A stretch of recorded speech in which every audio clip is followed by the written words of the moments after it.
Hello, welcome back again. So what are we working on today, you might ask? What is this strange stone shape, and why are we looking at it? Well, we're working on the ice planes chunk today, which we're going to start over there. And we're going to be designing completely from the inside out, because today we're putting an abandoned mineshaft into the basement of that chunk.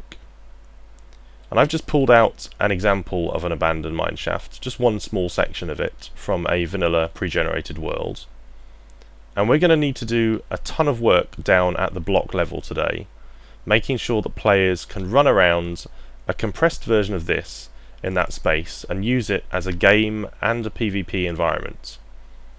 Then we'll pair it with an ice planes feature on the top over there, with resources and a way of accessing the basement. And then we'll pop this back into our arena and finish up for the day. So let's start off with a quick tour and then we'll get into building. Right, so for me there are a couple of distinguishing features that make abandoned mineshafts instantly recognisable when you come across them. And here's one of them right now, cave spiders.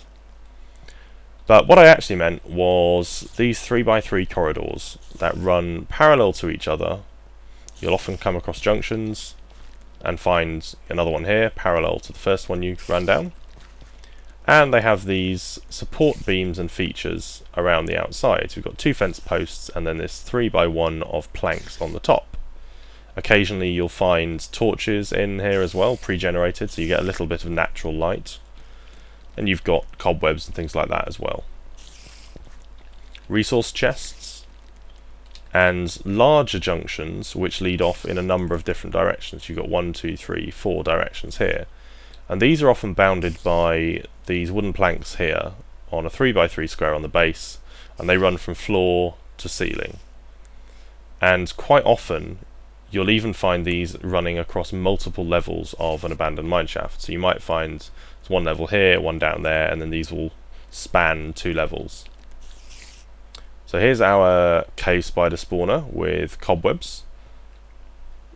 And as well as the parallel mineshafts we saw, you'll also get them perpendicular, so the corridors will run at 90 degrees to each other along those lines. And those for me are the key features I'm trying to capture. They're the things that make abandoned mineshafts instantly recognisable to players when they're running around the natural Minecraft environment, and that's what I want to get and put in the basement of that chunk. Okay, so I've just done a quick mock-up of how I think the inside of the chunk could work, with a couple of possible corridors here running parallel and also perpendicular to each other. But before we go and take the tour of that, I just want to talk about the access point from the surface. And I was thinking about how I could use the natural features of the ice planes to allow players to drop down into the upper level. And I've been inspired by something I've seen on TV before, where people sort of carve fishing holes in ice lakes, and they leave a really small hole which they can, grab fish out of. And I thought that would be quite a cool thing to use in this context, so that players could either just drop down this hole, this 1x1 hole here, fall down, catch a ledge, or if they really wanted, they could break a block of ice, turn it into water, and ride a water chute down. So once they're inside, they come down into this sort of central area, this kind of big junction here, and we've got a couple of corridors leading off it, with a 1 block wide space in between here, which I could extend a little bit. And you need to imagine all of this glass is stone, really. But leaving it as glass allows us to kind of see around and look at the environment I've created. And what I will do eventually is fill this out with iron, stone, and other resources I want in this space, so that it feels more natural, so it's not clean and clinical and straight all the way down one side or another. So the players might drop down into the space, they might grab some iron, they'll grab some resources from the chests, and they'll run around the natural environment, maybe into this side, another chest here, then they might go into the basement, drop down again, another kind of representation of sort of corridor here and here, around this corner. It's quite confusing and a little bit disorientating to run around, which I think is good, similar to an abandoned mineshaft. And then I have a section here that possibly will open up into a dungeon. So I might put a spawner and a couple of resource chests in this area, and it's almost like you've got a dungeon intersecting with an abandoned mineshaft. So I spent about 20 minutes working on this next version of the chunk. I've added in our chests and spawner, just copied this old version of the chunk over to here for the next iteration. Let's take a look around it. And you can see I've added in some cobwebs, and there's a lot more glass in this space. I've brought it out into the body of the chunk and done a lot more sculpting so that when you run around it, assuming this is all stone, it feels much more like a natural abandoned mineshaft where you turn corners and it's quite constricted, but you still get this 3x3 corridor space, and I think that's really important. So the next job for me to do is add in a bunch of iron on the sides, and what I've tried to create are spaces I can put that. So here, for example, I might put some iron in there, and that looks like it could be there pre-generated, and if I take it out, it still looks like it could be pre-generated, and that's really important. I want to retain that natural feel as players and teams move around the environment, but also change the environment they're interacting with. The final thing I've done is cut a hole in the top of this dungeon and sculpt a hole above. And what I want to try and do is create almost a natural rockfall feel where some gravel has fallen down into this space, and skeletons will be able to run up that gravel onto the upper level. Right, so the next job is to look at an ice plains biome, which I'll do, and we'll go there together actually and look at some of the key features. Then I'll pop some iron into the sides of this, and we'll take a look at the next version of the chunk. Okay, so I've quickly hopped into a new world here, just generated it, and let the chunks load, and we've got an ice plains biome here. And you can see, if you're at ground level, it's actually a really flat environment. I mean, it's a plains, so yeah, you'd expect that. But there isn't very much rise and fall in the ground at all. We do have a little bit, so we want to represent some of that. But there isn't much else in the biome either. We've got sparse and occasional trees. We've got a little bit of scrub and brush with these sort of grass and flowers. We've got the frozen lakes, which are the really key feature for me. And then we've also got these reeds alongside the frozen lakes, which we want to capture, because they're going to be important for gameplay in terms of potions. And here we are, back with the next version of our chunk, looking out across this sparse ice plains wasteland. You can see I've incorporated a little bit of the rise and fall with these little hillocks around the outside, the grass dotted around, and then we've got our frozen lake here in the middle. I've left a couple of spots open to put some reeds in at the end. Let's hop down now and look at the iron I've added as well. So we've got that in the walls, and skeletons are coming up to this level, which is good. I can knock that out, and this still looks like a natural environment, which is good. I really like that. Let's pop down into the dungeon. So you can see I've actually blocked up this basement door to stop skeletons coming out this way and to force them to go into the middle level, so that players, when they drop down there, will need to be immediately prepared to face that mob threat and deal with it. We've got some resources in our chests here, under there, and then the skeletons can obviously hop up this gravel into this level. So the next thing I need to do is turn all this glass into stone, which I'll do, and then skin the side of the chunk so it looks like it's been plucked out of the natural vanilla environment. We'll put that over there, and then we'll look at it again. Okay then, so I think we're getting pretty close now. We started off with our abandoned mineshaft example. We took a look at the key features, we compressed them down and put them in our space. redeveloped the area a little bit, popped some iron and the surface in, and here for the big reveal is our, I think, near final draft of the chunk. I've added in skinning on the outside, some basic texturing with the dirt and stone, and I think it looks pretty good. I'm fairly pleased with it. I've left spaces open for the reeds still because I don't think I've quite included everything I want to yet. I'm going to rethink this dungeon area completely. I really like the idea of the rockfall and the dungeon. I'm definitely going to use that somewhere else in the map. But for here, I want to put those cave spiders in. I want this to be, you know, risk versus reward coming to visit this chunk. You get a lot of iron, but there needs to be a big risk as well, potentially, if you play it wrong. I also haven't put any torches in here yet, so I may do that in a couple of spots. I'm going to remove the dungeon, like I said.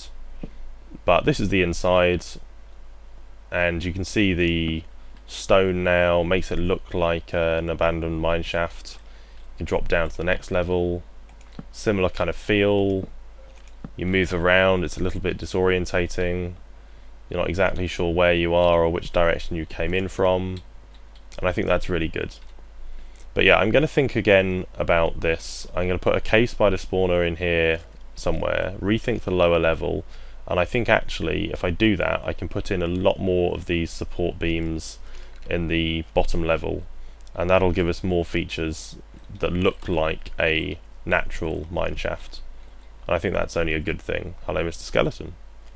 Right then, you and me are going to go and design a new version of the chunk. You coming? Hey guy. Hey. Yeah? Okay, cool. Right then, here we are. This is going to be the near final version of the chunk that I playtest in the map. And I have got some other thoughts which I'll share with you in a minute, but let's take a tour of this and talk about some of the changes I've made. So you can probably immediately see I've taken quite a bit of the grass on the surface out, and I think that makes this look much more in keeping with an ice plains. It's a lot more sparse like an ice plains, and I think that's good. I've also removed one of the spots for the reeds, so I've just left one in rather than two as we're over here. And that's because there's going to be reeds on the swampland chunk as well, which I'll design later. And I don't need 6 reeds on this chunk, they can be 3 on here and 3 on the other one, and that'll be fine. Let's drop down, and we can see all the stone and iron and everything. And I've popped in a couple of torches just to help us on the tour. So you can see that I've actually replaced a little bit of the flooring as well. So sometimes in abandoned mineshafts you see them sort of cross over with caves, and you get this sort of bridging effect where you have wooden flooring for the mineshaft out into exposed spaces, and sometimes it then continues into the walls and surfaces of the mineshaft itself. So I've added that in because I think it's consistent with how the abandoned mineshafts look, but also I think it breaks up the look and feel of what was otherwise quite a grey area, and that's good. I still need to work on this side. It needs to be broken up a little bit more, maybe, you know, a couple of holes here and there, and just a bit more texturing along the sides, but I don't want to expose that hole, so we'll cover that up, maybe down here or something.